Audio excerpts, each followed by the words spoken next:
So right now it is Friday morning. You know, if you take a look at my field, it's still very wet. It's still very wet. I'm thinking maybe, okay, so I'm not supposed to get any rain until about Monday. I'm not supposed to be getting any rain until about Monday, Sunday evening. And so, my big plan right now is that maybe, tomorrow morning I'll go up to the co-op and I'll pick up a load of fertilizer. And then I'm gonna see what the field looks like on Sunday, because the portion of my field that is the most wet is right there in the middle where that gate is, because I don't have any grass there, and it's when it rains a lot, there's a water that pools over there, and so it gets real wet. And I'm gonna have to figure out what I'm gonna do. But tomorrow morning I'm gonna go and I'm gonna pick up fertilizer, and then on Sunday morning I'm gonna take a look at my field. And if it's relatively dry enough for me to get my tractor across the middle, I'm going to go ahead and I'm going to get back there. But I need to get over there and I need to put some fertilizer on my field. And so right now, my big plan is to put a mixture of ammonium sulfate and urea on my field. So I'm going to mix ammonium sulfate with urea 1-to-1. And what that is going to give me is about roughly a 30-0-0-10. And so it's going to be 30 parts nitrogen and about 10 parts sulfur. And so my I've said this like 15 times already, but if you're going to put a positively charged fertilizer, okay, so if you put positively charged fertilizer on your soil, you got to understand that your soil is negatively charged. And so if you put a positively charged fertilizer on your field, you're going to need to do something to push that fertilizer into the soil, whether it be plow it or you're going to need a massive amount of water or something, right? But if you just put positively charged fertilizer on your soil and then you get 1 inch of rain on it and then it dries up, it's not going to do anything. It's just going to sit there bound up in the soil, right? It's going to bind to the soil, chemically bind to the soil, and then it's not going to go anywhere. And so right now, in these conditions where it's like, I'm going to get about maybe 1 inch of rain every week or two. It's not, and it's also 95 degrees in the afternoon. It's 95 degrees in the afternoon. In these conditions, it does not matter, even if I have a phosphorus or a potassium deficiency, if I throw the fertilizer on my field, it's not going to do anything. And so, realistically, if you got a phosphorus or a potassium deficiency, the time you want to address that in the most efficient manner is before you plant. And if you go back maybe a month or two on my videos and you watch, my preparation for my spring planting, my warm season planting, there was actually a point in time where I was like, I'm going to cause a nitrogen imbalance in my soil if I cause a nitrogen imbalance in my soil, the phosphorus and the potassium will be metabolized with the nitrogen. And so it will essentially deplete my soil of phosphorus and potassium. And then when I deplete the amount of the phosphorus and the potassium in my soil, when I go over my field and I plant a warm season crop, I can plow my field. And when I plow my field, I will physically displace the soil so that the positively charged fertilizers go into the ground, right? And so, that is reasonably the best time to address your positively charged fertilizer problems. If you look at a field and you say, yeah, my field needs phosphorus, yeah, my field needs potassium, or it needs any sort of a positively charged fertilizer, realistically, the best time for you to do it is when you are plowing your field. Put it on the field and then plow it into the field. If you're going to get a massive amount of water, like if you look at the Weather Channel and it says like thunderstorms for 4 days straight, then that's another opportunistic time to do it. If it's 85 degrees in the afternoon, for those 4 days and it dumps water for 4 days straight, then that's a very opportunistic time to do it. And so, this morning, actually, I was taking a look at my business plan as of this morning. And, I've decided that I am not going to feed a pre-mixed grain anymore. I'm not going to feed a pre-mixed grain anymore. And I am going to just go straight into feeding these animals a total mixed ration that I make for them myself.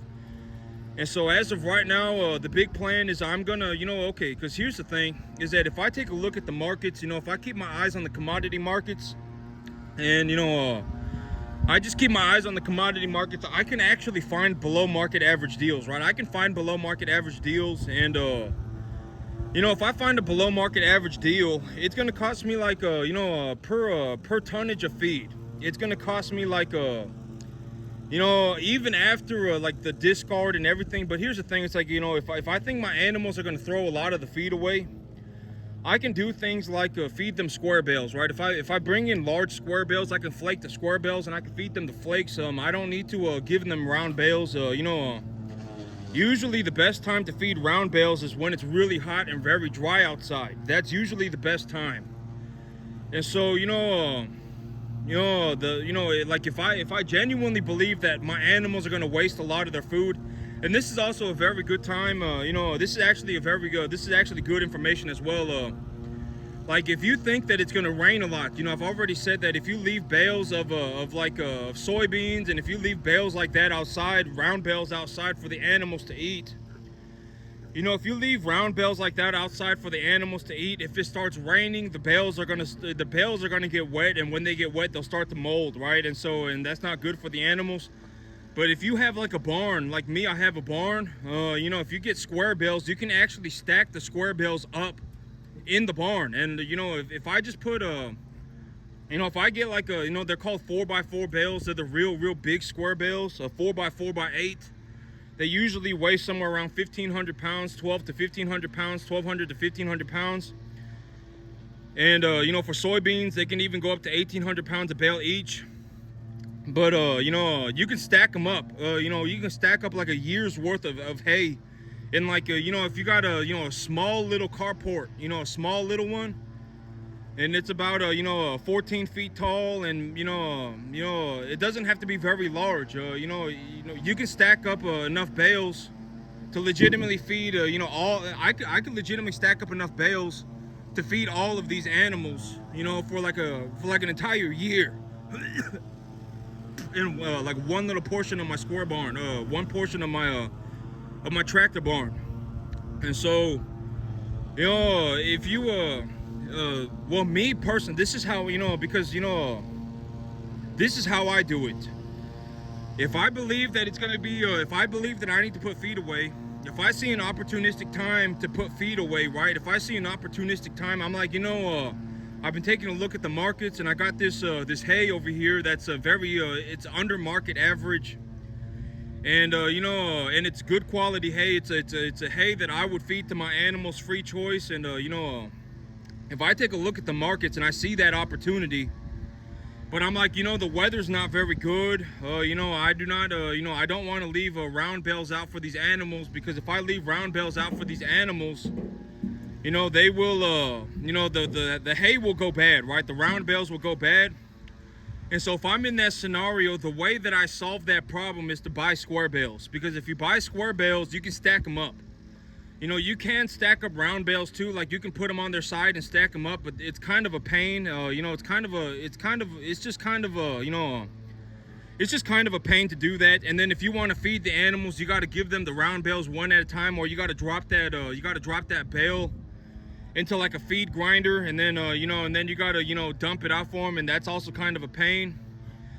If you get a big old square bale, you can just pull the bale apart one flake at a time. You can just pull the bale apart, and then you can put the hay in the feed trough for the animals, so that they essentially they're not just grabbing at the bale and throwing hay everywhere, and the bale's not coming into contact with the ground.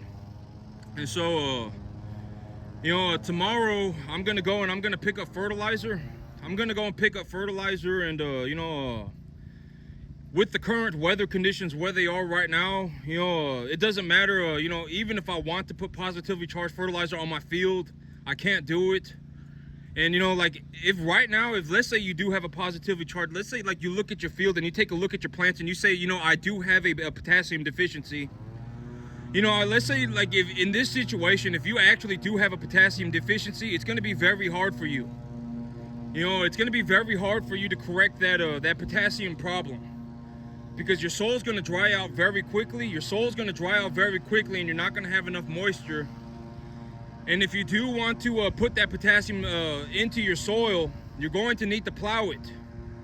And if you plow it, you're probably going to ruin your crop. And so, you really do not want to be in a situation where you are, it does happen every once in a while. Like it will happen every once in a while, and that's okay. And you know, and if it has happened to you, like me right now, the reason that I'm still doing okay is because I managed to purchase a good bit of hay, a very good quality hay, at a very low price last year, you know, and I put that away in storage, and I'm still feeding it to my animals. And so, even right now, I'm making a lot of money. And so, this was one thing that I was going to tell y'all today, and I will give it to y'all as objective information. But I have 42 animals here, and, I'm budgeting $1,000 for the entire month in terms of what it costs me to raise these animals. I'm budgeting $1,000. And so I was going to talk to you all about the numbers today. I was thinking about this morning. I was taking a look at my numbers this morning. I was going over my plans. And I was going to give you all my numbers this morning. And so right now I have 42 animals. And I am budgeting $1,000 for the entirety of my herd for the entire next month. And and $1,000 is a lot of money. I usually do not, but I'm budgeting $1,000 so that I have more than enough money to do whatever it is that I need to do. And so $1,000, okay, so here's a way to break it down for y'all. I've got 42 animals, and realistically, I'm not gonna spend $1,000. Because $1,000 is a ridiculous amount of money. But I got 42 animals, and let's say I spend $840. I invest $840. That is $20 per animal. I invest $20 per animal. And if I invest $20 per animal, here's realistically what can $1,000 get me realistically, right? I can go to the fertilizer co-op right now, and if I ask them for an ammonium sulfate urea blend, if I go into the co-op right now and I ask for an ammonium sulfate urea blend, I'm going to be purchasing it at about $550 a ton, somewhere between $550 to $600 a ton. It's going to cost me about $550 to $600 a ton. And so realistically, I can buy like 1.5 tons of fertilizer, and I could put gas in my truck, and I still would not have spent $1,000.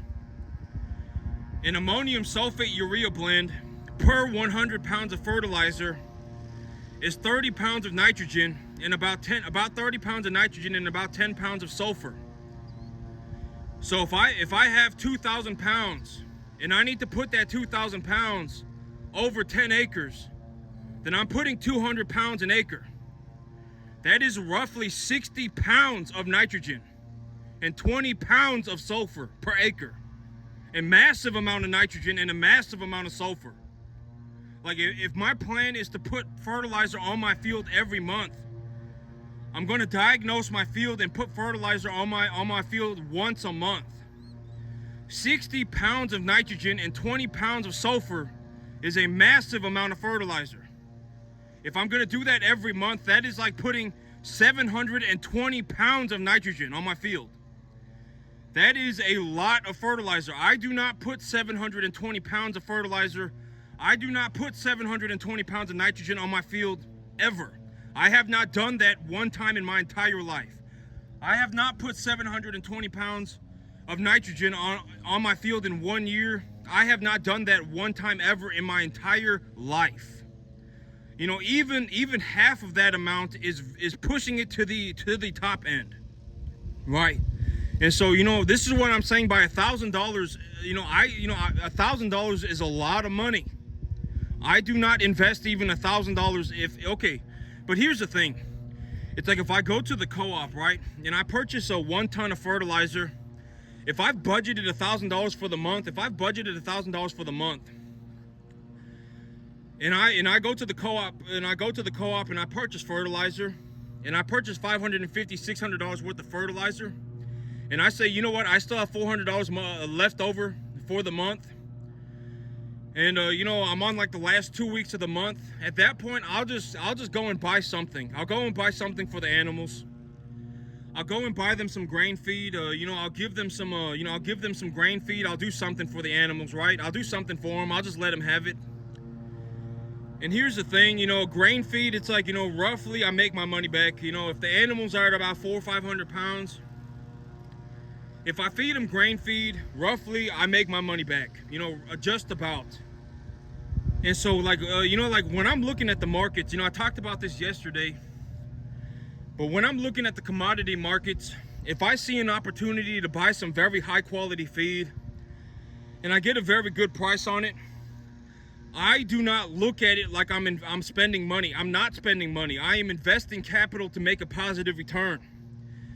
If I take a look at something and I objectively take a look at it, I'm not like sitting in la la land. I'm not like, oh my God, you know, if I invest $1,000 into this thing, it's just magically ooh la la land adventure time. And by the time my la la land adventure is done, I will have made $1,500. It's not like that, right? If I take a look at it and I go, okay, this is 14% protein, 62.5% energy, and it's a roughly 4-to-1 calcium phosphorus ratio. And if I mix this like a 10 parts hay with 1 part corn, if I feed my animals, essentially, if I give them about a 1/4% of their body weight a day in corn, I can reduce the protein by a little bit, and I can increase the energy by a little bit. And that will put me in a situation where I am roughly at 65% energy and roughly about a 12 to 14% protein. And if I feed my animals this at 3.25% of their body weight a day in dry matter, and when I take a look at the forage analysis is saying that this feed is 12% moisture. So if I feed these animals 3.75% of their body weight a day, then they're gonna roughly gain about 3 pounds. If I give them this feed, they're gonna roughly gain about 3 pounds. I take a look at my herd and I say the majority of my herd is a 1 to 1.5 type medium large frame animal. Average body weight about 500 pounds. So when I run these numbers together, if I run these numbers together and I objectively think correctly, not just, oh my God, I fell out of heaven a 7, I'm about to go on a La La Land adventure. This is a mystical, magical journey, and I'm about to go on an adventure. Do not think like that. I've already, if you think like that, that is very bad. You need to think objectively correct in a forward line. You need to think in a forward direction, and you need to think objectively correct. If you do not know what you're doing, look it up on the internet. I've already told you this 50 times, but the internet is essentially all of the information. It's like 99% of the known information on the entire planet. You can legitimately look up practically anything you want. Like 99% of all of the known information on the entire planet is on the internet somewhere. If you want to figure something out, just go on the internet, go on Google and look it up. Right? There is no reason for you to be sitting there and then coming up with some moronic plan and then going, oh my God, here we go, it's adventure time, it's a La La Land adventure time, and then you end up being miserable. Okay, here's the thing. If you talk to old people, here's the thing, right? This is one thing about very old people. Very old people, like if they're like 80, 90 years old, one of the cool things about talking to somebody who is very old is that they don't have time to mess around. They know that they don't have time to mess around, right? They don't have time to be going on, adventures. They don't have time to be going on mystical, magical journeys, right? And they're just gonna be straightforward with you, right? But listen, if you go and talk to somebody who's 80, 90 years old, they're just gonna straight up tell you. I remember I was talking to this old man. I was talking to and he told me, he doesn't think he's gonna live for very much longer. He just straight up told me he thinks that he's probably going to pass away within the next 5 years. He told me that he's probably not going to live much longer. And he's very old. He's a very old man. He's a very old man, and he's coming up with like a legacy plan. He says he doesn't want to give his children money because his children are already doing good. That's what he told me. He told me his children are already doing good, and he doesn't want to give them money because if he gives them money, they're already doing good. Why would he give them money? And so he told me that what he wants to do is he wants to buy some land. And he wants to buy land so that, he wants to buy land because if he said that if they hold on to the land, in 30 years, the chances of the land, farmland has not gone down in value ever. Since the beginning of recorded real estate history, the value of farmland across the entire country has not gone down, not ever, not one time. Real estate has gone down at times. Commercial real estate has gone down at times. Other real estate has gone down at times, but farmland has not gone down in value, not ever one time in the course of history. And so this man, he was telling me about his legacy plan, and he said, the reason that he wants to buy farmland, and he was talking to me about farming it. He didn't make the offer to me directly, but he said somewhere around November or December he's gonna buy the land. And so, he was talking to me about it, and he was talking to me about his legacy plan. And he said, I don't want to give my children money because they're already doing good. If I give them the money, they're just going to go out and they're going to spend it, and they're going to buy, they're going to buy a nice car or whatever it is, and then the money's going to be gone. And so realistically, what I want to do is I want to give my children land. And if I get a farmer on the land and the farmer just pays for the property tax, then my children don't have to worry about anything. They can just hold on to the property, and chances are in 30-40 years the price of the land is gonna have gone up. And he told me the reason he wants to do farmland is because he believes that if he buys a piece of commercial real estate, he believes that if he buys a piece of property, he's gonna always, the children are always gonna be worried about it. If the air conditioning goes out, they're gonna need to go and get the air conditioning fixed. If the roof is bad, they're gonna have to bring in somebody to fix the roof. If the plumbing is bad, they're gonna have to bring in somebody to fix the plumbing. But if he buys farmland, and he puts a farmer on it, and the farmer pays the property tax, then his children don't have anything to worry about, and they can just hold on to the property for 30 or 40 years, and then they can figure out what they want to do with it then. But while he was talking to me about this, and he was telling me about his commercial real estate, about why he doesn't want to invest in commercial real estate, he straight up told me, throughout my life, I've seen a lot of people who started a business, and when their business was doing good, they were very happy. But when their business was doing bad, they were very worried. And he told me, but he saw a guy, and then he saw another person who had a job. And when that person with the job, for the last 40 years, they've just worked the job, and they got to live an average life. They live in a middle-class home. They live in an upper middle-class home. They have not ever had to worry about their business. They haven't ever had to worry about their building. They have not ever had to worry about any of that stuff. And they just worked their job. They were a good employee. That's what he told me. And this is, but when you talk to very old people, they're very sensible, right? Because they understand that they do not have the time. They do not have time. And he straight up told me, I'm probably going to pass away soon. I don't have much time. I'm probably going to pass away soon, right? He's very old. I would say he was probably over 80 years old, and he was talking to me about his world views, and he straight up told me, because at one point he was telling me the reason he does not want to buy a commercial building is because if he buys a commercial building, his children will always have to worry about it. But if he buys a piece of farmland and the farmer pays the property tax, then the children do not have anything to worry about. They can just hold on to the property forever. And while he was telling me about while he was talking to me about the commercial property, he straight up told me, throughout my life, I've known people who started businesses. And the people who started businesses, when business was going good, they were very happy. But when business was going bad, they were very worried. But the person who was the employee, I've also, and then he told me the person who was a good employee, the person who was the good employee, they did not have to worry about any of that stuff. They just showed up for work. They showed up for work every day for the last 40 years. And that employee, they did not have to worry about their business going under. They did not have to worry, they did not have to worry about any of that stuff. All they worried about was showing up for work. And they were a good employee, and they got to live a good life. They lived an upper middle class life their entire life. They did not have to worry about business not doing good. They did not have to worry about, their real estate not doing good.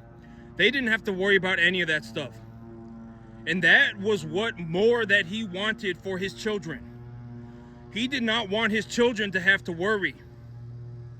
But when you talk to old people, they are very sensible. And this is also what I mean by most of you should, if you believe that you should start a farm, you should not be starting a farm. Most of you are gonna go under. You're gonna worry all the time. You're gonna lose money over a long period of time. You're gonna go under, and then you would have probably been better off, happier. You would have probably been happier if you just got a job. But me, when I say this, I sound like a prick, right?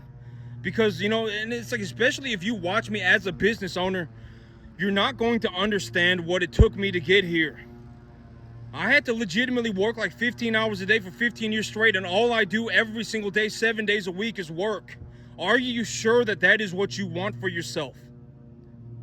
This is what I mean by, if you are legitimately, but don't take it from my, but when the 80-year-old man said it, when the 85-year-old man said it, it sounded, it's different, right? Because, he's sitting there and he's going, I'm just not going to live any longer. Like, I'm too old, right? I'm 80, 85. And, I'm not going to live any longer. And when he talked to me about it, I was like, this makes a lot of sense. And then I thought about it, and I was like, this is exactly what I've been saying over the last, months, right? You should, if you just go and find a job, you do not need to worry about this stuff. That's the big trade-off. I've always said that starting a business is like being the captain of the boat. If you start a business, if you do not know how to sail, if you sell yourself into a storm, or if you do not know how to sail and your ship goes under, you are going under with the ship, right? I've said that repeatedly in the past before too, right? That's the big trade-off, is that if you own a business, you are legitimately going to be stuck with your business no matter what, 24 hours a day, 7 days a week. But if you are an employee, the only thing you need to worry about is going to work. Right? You go to work, you don't have to worry about anything. And but when I say it, I sound like a prick, right? But I legitimately spoke to an old man. He's 80, 85 years old. He's very sensible at that age, because it's like he doesn't have much time to live anymore. And he straight up told me, I don't think I'm going to live for very long. And so I'm looking to set up a legacy plan for my children. And he told me about his legacy plan and why he wants to set it up that way. And he told me that was why he wanted to set it up that way. He told me he doesn't want his children to worry. He believes that if he buys a commercial building, that his children will have to worry about it all the time. If the roof is bad, they're going to have to go and get a roofer. If the plumbing is bad, they're going to have to go and get a plumber. If the power goes out, they're going to have to go and find an electrician. He does not want his children to have to worry. And so and he does not want to give his children money, because as of right now, his children are doing okay. As of this moment, his children, they're living a middle-class life, right? I mean, they're not doing exceptionally well, but they're also not doing exceptionally bad. They're just living a middle-class life, and they're doing completely okay for themselves. And so he believes that if he gives them money, they're just going to go and they're going to buy some useless stuff. They're going to go and buy a car, or they're going to go and buy a better house. And he does not want them to do that. Right? Because if they're already doing okay, if they try and, if they suddenly get money and they go, oh, what I'm going to do with this money is I'm going to go and buy myself a better house, and I'm going to go and buy myself a better car. That is a very, I talked about this repeatedly in the past week, but that is a very fast way to ruin yourself, right? That's what I call self-sabotaging behavior, right? And so that's what he told me about his legacy plan. And then when he told me about his legacy plan and why he wanted to buy a farmland, he told me why he did not want to buy commercial real estate. And then when he told me about the commercial real estate, he told me about what he's seen throughout his life. He said, that's legitimately what he told me. He said, throughout my life, what I have seen is that the business owner, when business goes good, they're very happy. But when business goes bad, they're very worried. But the employee does not need to worry. The only thing that they are, the employee, they just show up for work 40 hours a week. That's all they do. And, and if you show up for work 40 hours a week, and you get to live a middle-class life. I mean, take it from the old man's mouth, right? Not from me. Because when I say it, you know, I'm like 32 and I make like $20,000 a month, right? And so I'm gonna sound like a dick when I say it, right? But you got to understand, you know, on this farm right here, on this 10-acre field, I probably make about $14,000 a month, right? Just on this 10-acre field, I make about $14,000 a month, and things are going good right now. But I mean, I'm a very good example of this, actually. When things, you know, even when things go bad, right, I have to show up 7 days a week, and I need to figure it out. I'm the one who's concerned about it, you know. Even when things go, you know, difficult, I'm the one that needs to show up 7 days a week, right? And I need to figure it out, and I need to figure out a way to get myself doing good again, right? That's what he does not want for his children. He does not want that for his children, right? That's what the old man does not want for his children. And so, you know, don't take it from me, but I mean, but you know, like right now, but that's the thing. It's like right now things are going very good, and you know, I'm not happy. I'm not like mad, or you know, I'm just. You know, because that's the thing, is like when things go bad, you know, I'm not upset, and when things go good, I'm not happy. I'm just always just kind of, you know, I'm just always this. Like all the time, I'm just this. So you know, I don't get upset when things go bad. I don't get happy when things go good. Like if you've watched my videos for an extended period of time, you're gonna know this about me. You know, when things went bad, I didn't like throw myself into like a depressive spiral. You know, when things go good, I don't go on like some massive spending spree. You know, like if I have an extra $4,000 a month in my bank account, I just keep the money. You know, and when things go bad, I figure it out, right? And so that's just how I am. I'm like this all the time. You know, I don't get happy and then sad and then, but that's what, you know, but take it from the old man's mouth, right? And so he told me, but that's also what I mean by, you know, most of you, you know, if you just, okay, but I've already told you, you know, like my ideas on money, right? The first thing about being poor is that you don't have any money, you're broke, right? And if you're broke, that's the first category of being poor. And the second category of being poor is you don't have a retirement. And the third category of being poor is that you just have so little money that it's actually causing your family problems, right? And if you're poor, you should put in effort to not be poor, right? And when I say you should put in effort to not be poor, I've already given you the solutions. The solution to number one, if you're working a job, if you are an employee and you are still poor, if you are working a job and you still do not have any money, chances are you are going to need to find a different job. I've already said this 15 times, right?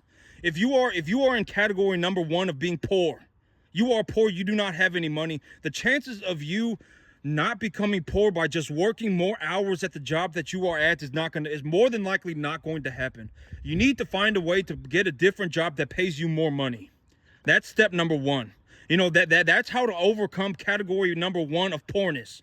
Like if you are legitimately just broke, like you legitimately just do not have any money, you look at your bank account, and I mean, by default, like 60 to 75% of you are not going to even have $1,000 in your bank account, right? If you are in that category, if you are in category number one of being poor, if you need, you just do not have any money, chances are of you overcoming, poorness number one, you will not be, more than likely, you will not be able to overcome that poorness. You will not be able to overcome that by just working more hours. You probably will not. More than likely, what needs to happen is you need to go and get a different job that pays you more money. What is that job? I don't know. You can go and figure it out for yourself. Go on the internet and look it up. Jobs, job listings. Go on the internet and look it up and find something, right? I mean, you can like drive a forklift for like $25 an hour, right? I mean, you can do something, right? So there's something out there that you can do that will make you more money than what you're making right now. I mean, you can work at Costco for like $20 an hour, right? I mean, you can go and do something. But chances are, if you are broke, if you are in poorness category number one, you probably need a different job. Right? I mean, you probably do. You probably need a job that makes you more money. If you are in category number two, if you do not have a retirement, if you are in poorness category number two, you probably need an investment portfolio. You need something that is going to pay you 24 hours a day, 365 days a year. And a good way to see this from my perspective is cattle. The cattle make me money 24/7, 365 days a year. I make money on my cattle even when I'm not here. Even when I'm asleep, I'm making money on my cattle. And poorness category number three almost always is not even to do with money. It is to do with your character, right? I mean, if you manage to get yourself out of poorness category number one, and you manage to get yourself out of poorness category number two, and then you finally get to category number three, and then what happens is you You buy a little bit bigger of a house, you buy a little bit better of a car, what they call nowadays, the modern term is lifestyle creep. If you go into lifestyle creep where you start using up all of your margin, then you're going to go back into poorness category number 1, and you're going to have to start all over again. Like, when you start doing good for yourself, do not go and self-sabotage the crap out of yourself, right? Like me right now, I genuinely make enough money. I legitimately make enough money on my 10-acre field to buy myself a Lamborghini, right? I genuinely do. I make enough money on this 10-acre field. Like, if I wanted to, I could legitimately walk off my farm right now and go and buy myself a Lamborghini. I genuinely could. That's how much money I make on this 10-acre field. On the average, I make about $12,000 to $14,000 a month on this 10-acre field, right? And so, but I've already told you the ideas for spending in terms of how to spend money. Like, I've already told you this before too. My ideas for how to spend money is, number one, you need to have, okay, so when I say number one, I say number one as in number one is way up top, number two is like kind of in the middle, and number three is like on the ground. That is the distance between the categories.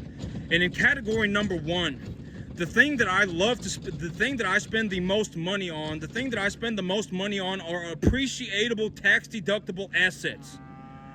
I purchase tax-deductible assets that are appreciable, profitably appreciable. Right? That is category number one. Category number two is equipment and land. If I do not have the opportunity, okay, so category number one is essentially like cattle feed and cattle. For me, that is what it is. I can appreciate the value of my animals. I can increase the value of my animals profitably, and I can also deduct the expenses on my taxes. That is category number one for what I spend my money on. Where do I put my, not even spend, where do I put my money? My money, category number one, are appreciable tax-deductible assets. So an asset that if I purchase the asset, I can deduct that cost off of my taxes, and then I can appreciate the value of the asset profitably. That is category number one for where I put my money.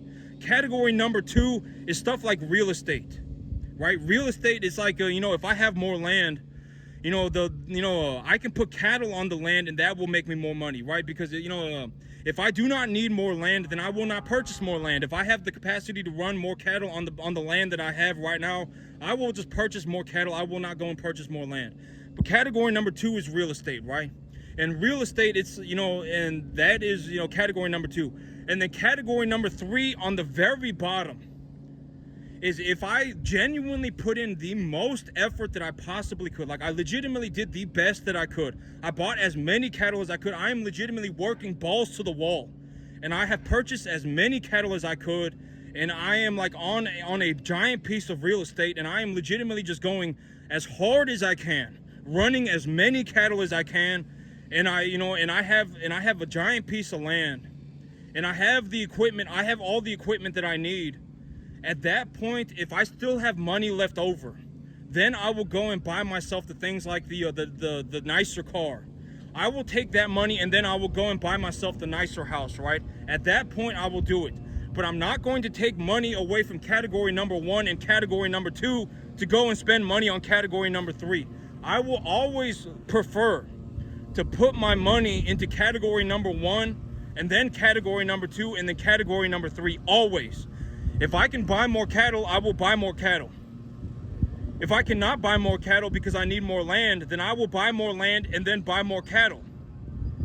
If I cannot buy more cattle, or if I am buying as many cattle as I can, and I have a giant piece of land that I'm still working on, and I still have money left over, that is the money that I will take to go and purchase things like a nicer house or a nicer car.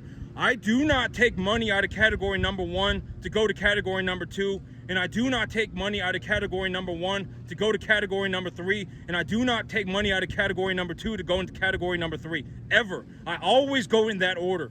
If you watch me for what I do, you're gonna see that is how I spend my money. I always prefer to buy more cattle. Why do I prefer to buy more cattle? Because if I purchase cattle, the cattle are a tax-deductible asset that I can appreciate profitably. I can increase the value of the animal profitably, and they're also tax-deductible. If I cannot purchase more cattle, I will go and buy more land. And if I buy more land, I can buy more cattle. If I legitimately am going as hard as I can, I'm working as hard as I can, and I genuinely can still have money left over, then I go to category number 3. You know, like if I have $10 million and I have $1 million left over at the end of the year, and I genuinely, I'm like, you know, like I'm like 1 week away from having to pay my taxes, then I will go to category number 3. And so, you know, that is my personal belief system on money, on how to, you know, spend money, how to invest money in you know, how to invest money. You know, that is how I do it. How do I invest money? How do I look at you know, financial opportunities, etc., etc. That is how I personally do it. But that is it for me today, YouTube. Y'all have a good one.